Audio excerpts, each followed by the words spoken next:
Welcome to the captivating world of Édith Piaf, a singer whose voice traveled beyond the streets of Paris to touch people's hearts all across the world. Picture the busy streets of Paris in the early 20th century. Amidst the commotion and agitation, picture a small woman standing erect and her strong voice echoing above the din. Her life was a symphony of tragedies and victories, with real passion and an unwavering spirit permeating every note. Today, we take a tour through the amazing narrative of the Little Sparrow, whose tunes have flown high into the annals of musical history. This is the tale of the legendary Édith Piaf, whose influence endures even now, many years after her last performance. Buckle up for a roller coaster of a tale filled with passion, perseverance, and the indomitable will of a true artist.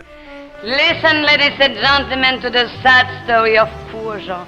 He was rich, chic, and had everything he wanted except love, and his life meant nothing because there was no love in it.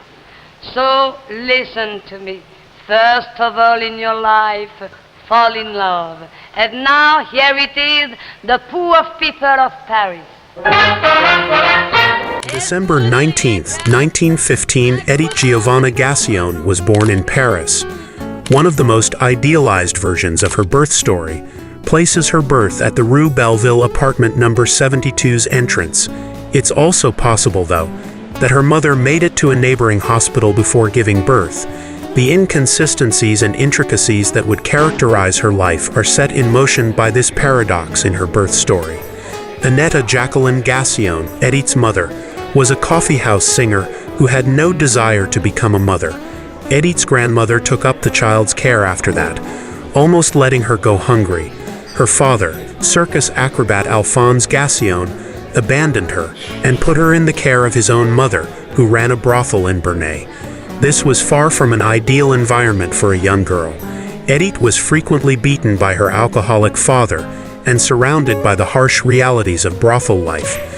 Piaf's soul was shaped by hardship in spite of these cruel beginnings, or maybe even because of them. She found solace in music as a potent diversion from the mayhem all around her. At 15 years old, Édith had taken to the streets of Paris, where she would sing for change and hone the raw, passionate voice that would win over listeners everywhere. When cabaret owner Louis Leplay happened to hear her singing in the street, it was her big break. He engaged her to play at his club, Gurneys. After being impressed by her voice, she was given the nickname La Môme Piaf by Leplay, which is Parisian slang for the Little Sparrow, a description that aptly reflected her small stature and commanding voice. A song that I wrote, La Vie en Rose.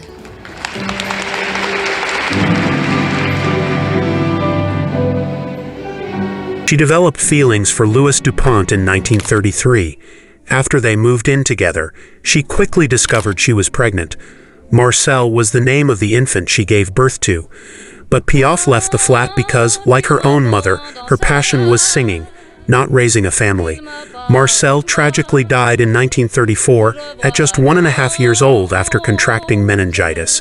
Piaf's lifelong misery was largely caused by this terrible loss. Édith Piaf recorded her debut album in the same year. Soon after, another tragedy befell her when Louis Leplay, her mentor, was killed. Piaf was later cleared of any wrongdoing despite her initial arrest and suspicions. She had to briefly leave Paris due to this incident, but it also strengthened her resolve to return even stronger than ever. When Édith Piaf returned to Paris, Raymond Assou, her new mentor, gave her career a big boost. Assou had a crucial role in changing her reputation and honing her stage presence. In fact, he got divorced from his wife, moved in with Piaf at a hotel, and ordered her to give up drinking, meeting other men, and going out late. His rigorous supervision helped Piaf's career soar. He penned Mon Legionnaire, her breakthrough song, and she went on to record a string of more popular albums. Despite the obstacles presented by the start of World War II and the German occupation of France that followed, Piaf's ascent to prominence continued unabated. Rather, throughout these difficult times, her music served as a ray of hope for countless others. In songs I heard, it took your kisses to reveal that I was wrong, and love is real. 2 weeks of non-stop performances at the Moulin Rouge in 1944 cemented her place in the spotlight, despite rumors that she was working with the German government. Piaf's fame continued to rise. She wrote the now famous La Vie en Rose on a napkin in a tiny cafe. Despite Piaf's frequent melancholy, La Vie en Rose exuded optimism. Her legacy was further cemented when, as a gifted songwriter, she wrote up to 100 of her own compositions. Édith Piaf aimed to take over New York in 1945, but rather than the cordial welcome she had expected, she arrived to a cold greeting. The public wasn't expecting a tiny woman singing depressing tunes. They were expecting glitz and a French diva. Piaf was nevertheless adamant about succeeding. She met Marcel Cerdan, the love of her life, around this same period. Despite Cerdan's marital status, as a middleweight boxer and his 3 children, their romance remained intense. Piaf was grieved by his untimely death in a plane crash in 1949. Édith Piaf accepted the 36-year-old French singer-composer Jacques Pille's proposal following multiple extramarital encounters. They lived together in a Paris flat after getting married in New York. There were only a few boxes and a bed to sleep on in the nearly empty flat. For Piaf, it was as if the people around her were the furniture. She always wanted to keep herself surrounded by others. Si vous voulez me faire le plaisir de me chanter la dernière chanson. Allez. Venez, Milan, vous asseoir à ma table. Il fait si froid. Non, arrêtez le massacre. Oh non, je vous assure que cette chanson est très belle. C'est une chanson dramatique et ça n'a aucun rapport avec ce qu'ils viennent de faire. Malheureusement, je ne peux pas chanter, mais je crois que tout de même je vais trouver les forces nécessaires pour réhabiliter cette chanson. Je vais chanter un refrain, je vais essayer. J'espère pouvoir y arriver. Veux-tu m'accompagner? Oui. Allez, venez, Milord, vous asseoir à ma table. Il fait si froid dehors. Ici c'est confortable et c'est... At the age of 54, Édith Piaf received recognition as the recipient of the prestigious Grand Prix du Disque, a major French award that highlighted her commitment and talent. For the majority of that decade, her permanent home was the Olympia in Paris, where she never ceased to astound spectators with her amazing performances. In 1957, Georges Moustaki not only became her lover and companion, but also the songwriter she assisted in becoming well-known.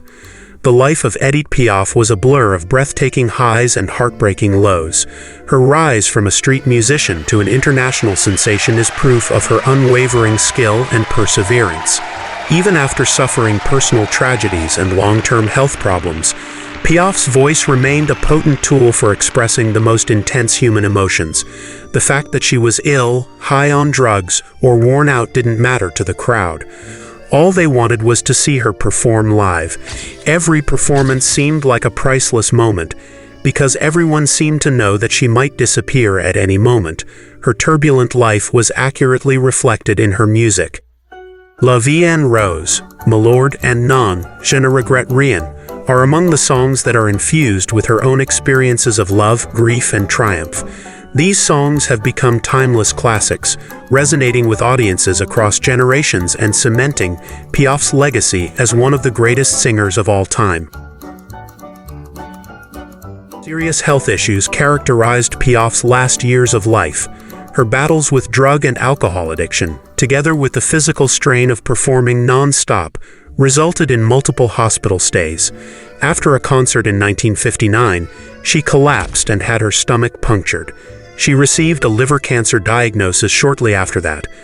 Piaf's love of performance never wavered, even as her health declined. Piaf's performances in 1960, her later years, were characterized by a fragility that contrasted sharply with the emotional impact of her voice. She was dependent on morphine to treat her pain and was frequently accompanied by nurses. Her performances, which became known as the Suicide Tour, went on in spite of these obstacles, demonstrating remarkable fortitude and a steadfast commitment to her craft. During her last days, she experienced some degree of happiness and security with her 1962 marriage to Teo Serapo. Her counterpart off the stage was Serapo, a young Greek vocalist 20 years her junior. Despite their vast age differences and Piaf's deteriorating health, they had a loving and supportive relationship. Piaf felt a sense of affection and connection from Serapo that had frequently escaped her throughout her life. She became the quintessential showbiz cliché towards the end of her career, living solely for the stage, unable to stand on her own, needing to be carried to perform.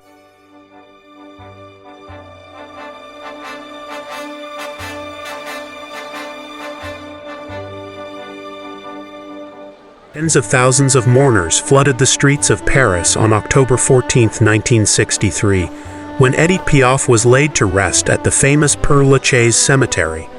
This enormous attendance demonstrated the deep influence the little singer had on her fans' hearts.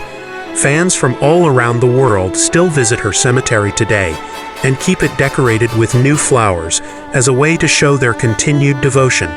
Piaf died at Place Cassier on October 10, 1963, but her official death certificate strangely lists October 11th in Paris, a change that her husband Teo Serapo arranged. In order to maintain her legendary position as a Parisian star, he took her out in the middle of the night, making sure that for a celebrity of her kind, there is no more perfect ending scene than Paris. Despite her imminent death, which shocked the nation, over 40,000 people demonstrating the enormous influence she had on France and beyond.